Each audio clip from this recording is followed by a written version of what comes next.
Hello बच्चों, स्वागत है आपका हमारे यूट्यूब चैनल अपना क्लास बाय विपुल दुबे में। हम क्लास 9th की मैथमेटिक्स की बुक का नंबर सिस्टम जो पहला चैप्टर है आपका वो एक्सरसाइज 1.5 तक पहुँचे थे। इसके 2 क्वेश्चन हम करा चुके हैं।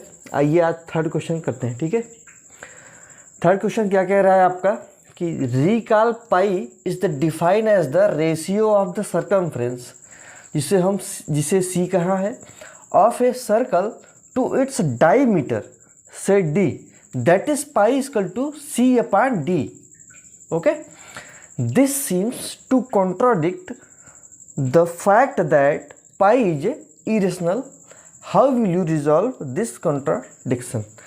क्वेश्चन क्या कह रहा है कि सर्कमफ्रेंस जिसको c कहा गया है एक सर्कल का ठीक है, और सर्कल का डायमीटर जिसको d कहा गया है वो pi is equal to c upon d question में कहा गया है। ठीक है, दिस सिम्स यह प्रतीत होता है to contradict the fact that pi is irrational.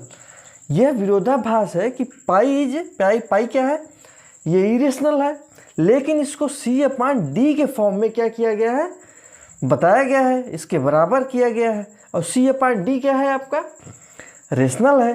तो ये क्या है, विरोधाभास है कि पाई अपरिमेय और ये रेशनल कैसे हो सकता है। ठीक है, तो ये कंट्राडिक्शन आपको कह रहा है कि how will you resolve this contradiction, ये विरोधाभास आप कैसे इसको रिजॉल्व करेंगे। ठीक है, क्वेश्चन आपको समझ में आया होगा। तो आइए हम तीसरे क्वेश्चन को देखते हैं। ठीक है, इसको हम रफ करते हैं।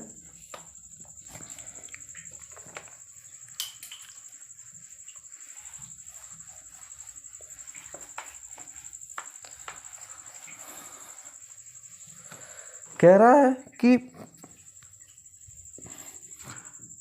है कि pi equal to C upon D. एक सर्कल का जो सर्कमफ्रेंस है, ठीक है, ये आपका सर्कमफ्रेंस है, ये आपका सर्कमफ्रेंस है। ये कह रहा है कि पाई सर्कल का सर्कमफ्रेंस अपॉन इसका डायमीटर। ठीक है, डायमीटर ये है आपका।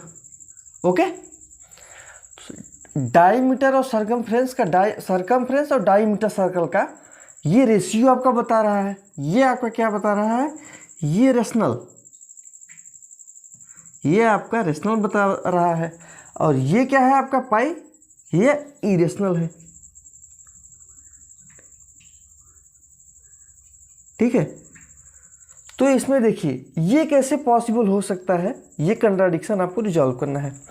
तो जब भी हम किसी सर्कल का सर्कमफ्रेंस हम एग्जैक्ट इसको कैलकुलेट करेंगे, ठीक है, इसको नापेंगे, तो हमें क्या मिलेगा, कोई भी नंबर जो मिलेगा वो हमको अप्रॉक्स मिलेगा। वो हमको क्या मिलेगा, अप्रॉक्स मिलेगा। ओके, सर्कमफ्रेंस का जब हम इसको एग्जैक्ट कैलकुलेट करेंगे, नापेंगे, तो हमें सर्कमफ्रेंस क्या मिलेगा, अप्रॉक्स मिलेगा। ठीक है, और डायमीटर भी अप्रॉक्स मिलेगा आपको। जब आपका सर्कमफ्रेंस भी अप्रॉक्स मिलेगा तो डायमीटर भी अप्रॉक्स मिलेगा। डायमीटर भी क्या होगा, अप्रॉक्स होगा। ओके, तो जब अप्रॉक्स अपॉन अप्रॉक्स सी अपॉन डी करेंगे तो जो पाई की वैल्यू आएगी वो क्या होगी, वो भी अप्रॉक्स होगी। वो भी जब अप्रॉक्स होगी, अप्रॉक्स वैल्यू क्या होती है, non terminating non recurring decimal होता है। तो यही तो इरेशनल हो गया, यही तो इरेशनल है। ठीक है, इस तरीके से हम कह सकते हैं कि pi equal to C upon D. Okay, ये आपका क्वेश्चन नंबर 3 का क्रक्स है। ओके, ये आप एग्जाम में इसको ऐसे सॉल्व कर सकते हैं। ओके, और जब हम इरेशनल को, ये जो अप्रॉक्स आएगा तो ये इरेशनल हुआ, ये भी तो इरेशनल हुआ, ये non terminating non recurring decimal हुआ। ठीक है, और ये क्या होगा, ये भी non terminating non recurring decimal होगा, non terminating non recurring decimal. तो ये भी इरेशनल, ये भी इरेशनल। जब हम इरेशनल को डिवाइड करते हैं इरेशनल से, तब हमको क्या प्राप्त होता है, हमको इरेशनल ही प्राप्त होगा। जैसे √3 को √7 से हम डिवाइड करेंगे तो ये क्या होगा, √3/7। तो ये क्या होगा, ये इरेशनल ही होगा। ठीक है, आई होप आपको ये एग्जाम्पल समझ में आया होगा क्वेश्चन नंबर 3 का। तो ऐसे ही ये जब C/D को हम कैलकुलेट करेंगे तो ये भी non terminating non recurring decimal के इक्वल आएगा, इसलिए हम कह सकते हैं कि ये एक इरेशनल नंबर है, ये एक इरेशनल फॉर्म में है, नंबर है। ठीक है, ओके। अब चलिए क्वेश्चन नंबर 4 चलते हैं। क्वेश्चन नंबर 4 क्या कह रहा है कि represent √9.3 on the number line. ठीक है, आपको √9.3 को नंबर लाइन पे रिप्रेजेंट करना है। तो आइए देखते हैं कैसे करेंगे। फर्स्ट क्या करेंगे, हम एक पॉइंट ले लेते हैं, इस पॉइंट से एक लाइन ड्रा करेंगे। ठीक है, इस पॉइंट से एक लाइन ड्रा करेंगे और ये इसको A और B मान लेते हैं। और ये लाइन ऐसे ही ड्रा नहीं होगा, ये लाइन एक नंबर 9.3 अंडर रूट में दिया है, तो हम 9.3 वैल्यू का एक यहाँ से यहाँ तक की दूरी जो कि है 9.3 सेंटीमीटर का हम एक लाइन ड्रा करेंगे। ठीक है, अब हम क्या करेंगे, देखिए, अब B से 1 सेंटीमीटर C तक, B से 1 सेंटीमीटर तक इसको हम बढ़ा लेंगे। ठीक है, B से 1 सेंटीमीटर तक हम इसको बढ़ा लेंगे। अब क्या करेंगे, देखिए, अब A से लेके C तक जितने भी, अब A से लेके C तक कितनी दूरी हो गई, ये पूरा कितना हो गया 9.3 + 1 कितना हो गया 10.3 लेंथ का एक लाइन ड्रा कर लिए हम। ठीक है, अब हम क्या करेंगे इसमें, अब इसमें हम एक 10.3 के डिवाइडेड बाई 2 का के एकदम बीचों बीच एक पॉइंट लेंगे D, एक पॉइंट लेंगे D। ठीक है, ये A से C के बीच में कहाँ है। ठीक है, एक पॉइंट हम D लेंगे। अब D से क्या करेंगे हम, अब एक रेडियस लेंगे, हम कंपास से नुकीला पॉइंट D पे रख के हम D से A के बीच तक का एक रेडियस लेंगे। ठीक है, रेडियस लेके क्या करेंगे हम, रेडियस लेके इसको यहाँ से एक सेमी सर्कल ड्रा कर देंगे। यहाँ से क्या करेंगे, सेमी सर्कल C तक ड्रा कर देंगे। ठीक है, C तक एक सेमी सर्कल ड्रा कर देंगे। ओके, ये आपका कितनी दूरी हो गया, ये देखिए 10.3/2 इसकी लेंथ है और इसकी भी लेंथ कितनी है 10.3/2। ओके, इसको इधर लिख देते हैं। अब हम क्या करेंगे, नेक्स्ट स्टेप आपका जो है, ये पॉइंट बी से एक परपेंडिकुलर ड्रा करेंगे AC पर। B से एक परपेंडिकुलर ड्रा करेंगे AC पर पॉइंट B से, जो इंटरसेक्ट करेगा सेमी सर्कल को पॉइंट E पर। ओके, ये ड्रा कर लिए,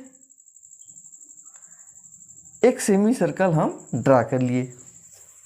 ठीक है, अब क्या करेंगे हम, देखिए, ये आपका 10.3/2 था।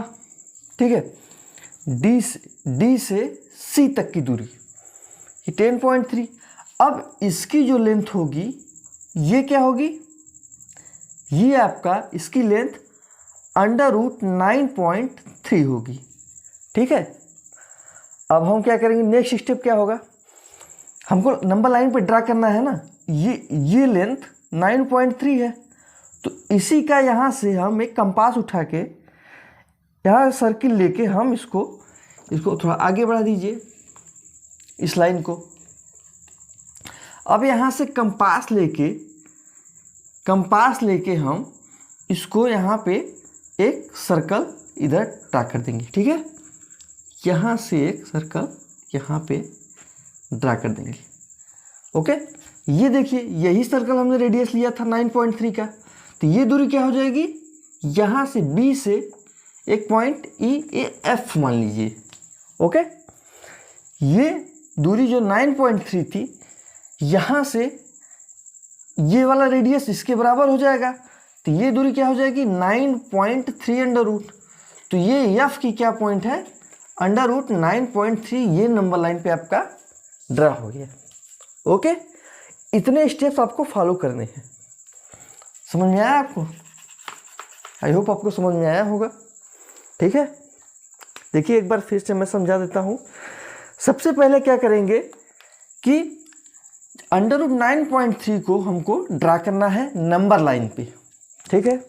तो सबसे पहले 9.3 सेंटीमीटर का एक हम ए से बी तक की लाइन ड्रा करेंगे।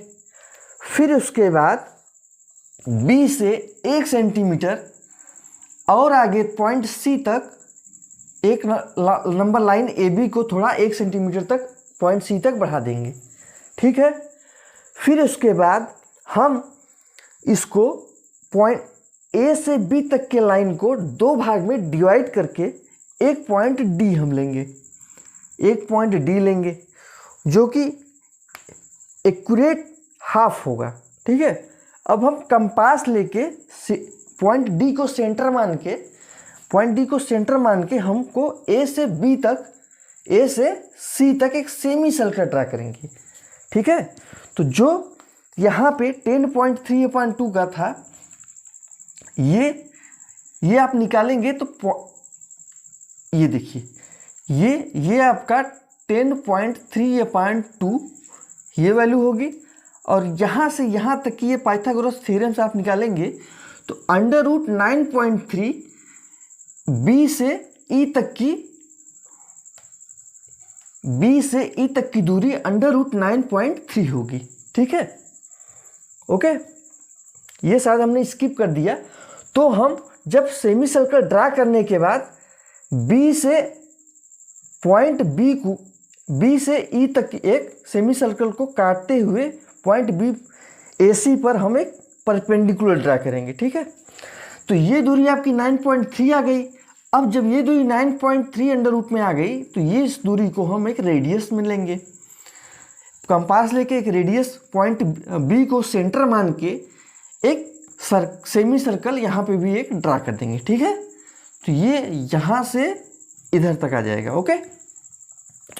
अब फिर जो अंडर रूट 9.3 के बराबर की जो वैल्यू थी वो ये वैल्यू आ गई under root 9.3।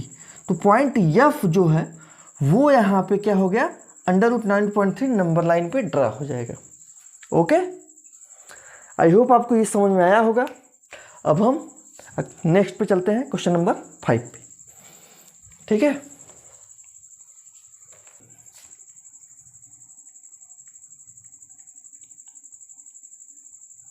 Rationalize the denominator of the following, ठीक है। Rationalise the denominator of the following, हमने आपको रेशनलाइज करने बताया था आपको, तो यहाँ पे करते हैं। पहला क्वेश्चन क्या है, पहला क्वेश्चन ये है 1/√7, 1/√7। तो देखिए रेशनलाइज कैसे करना है, जब एक 1 नंबर अंडर रूट में हो तो ऊपर भी इसका गुणा कर देते हैं √7, नीचे भी इसका गुणा कर देते हैं √7, ठीक है। तो क्या हो जाएगा फिर ये नेक्स्ट स्टेप, √7 अपान 7 7 जा 49, तो अंडर रूट में 49 हो जाएगा, ठीक है। नेक्स्ट स्टेप क्या होगा, √7 अपान ये 49 है, 49 का ये किसका स्क्वायर है, 7 का स्क्वायर है, ये 7 का स्क्वायर है, 7 7 जा 49, तो ये 49 से निकल के क्या हो जाएगा, 7 बाहर हो जाएगा। तो √7 अपान क्या कर देंगे 7, ठीक है। ये आपका आ गया रेशनलाइज्ड फॉर्म, डिनोमिनेटर को हमने रेशनलाइज कर दिया। ये आपका हो गया आंसर। ओके, ठीक। Question number 2। क्वेश्चन नंबर 2 क्या है? 1/√7 माइनस √6। तो देखिए हमने आपको बताया था यहां पे जब माइनस होगा तो इसका चिन्ह बदल जाएगा, माइनस को प्लस में कर देंगे, ठीक है। प्लस में करके इसका हम नॉमिनेटर एंड डिनोमिनेटर में दोनों में गुणा कर देंगे। तो आइए करते हैं। √7 ये माइनस का प्लस फिर √6, वही नीचे भी √7 प्लस √6। क्वेश्चन में कर दीजिए इसको भी ये। अब नेक्स्ट स्टेप क्या हो जाएगा आगे देखिए, देखते हैं। ऊपर का देखिए √7 प्लस √6 ये वैसे ही रहेगा। अब दोनों देखिए, ये इसको मान लेंगे x और इसको मान लेंगे क्या, y। तो ये कौन सा फार्मूला बन गया, x माइनस वाई और x प्लस वाई का, ठीक है। √7 माइनस √6, √7 प्लस √6। ओके, अब इसका फार्मूला क्या है, x² माइनस वाई स्क्वायर। इसका रिजल्टेंट ये है, इसका रिजल्टेंट ये है। तो क्या हो जाएगा, x क्या है, √7, तो √7 का स्क्वायर, अब यहाँ पे लिख लेते हैं √7 का स्क्वायर माइनस √6 का स्क्वायर, ठीक है। ये फार्मूला लग रहा है, आप नोट कर लीजिए इसको हम रब कर देते हैं, ठीक। अब नेक्स्ट स्टेप क्या होगा, नेक्स्ट स्टेप ऊपर का वैसे ही √7 प्लस √6 अपान 7 7 जा 49, 49 अंडर रूट में 49 और माइनस 6 6 जा 36 √36 स्क्वायर में है। अब नेक्स्ट स्टेप देखिए, √7 प्लस √6 अपान इसका 49 है, अभी बताया मैंने, ये बाहर हो जाएगा 7 और माइनस √36 क्या हो जाएगा 6 का स्क्वायर है ये। अब next √7 plus √6 upon 7 minus equal to 1, तो क्या आया आपका √7 प्लस √6, ये आपका आंसर हो गया, ठीक है। ओके, सेकंड क्वेश्चन आपको समझ में आया होगा। आप एक बार यहाँ से करके अपने से करिएगा, ठीक है, अच्छे से आपको समझ में आ जाएगा। एक दो बार प्रैक्टिस करेंगे तो और बढ़िया से आ जाएगा, ठीक है। अब हम क्वेश्चन नंबर 3 देखते हैं, इसमें क्या है।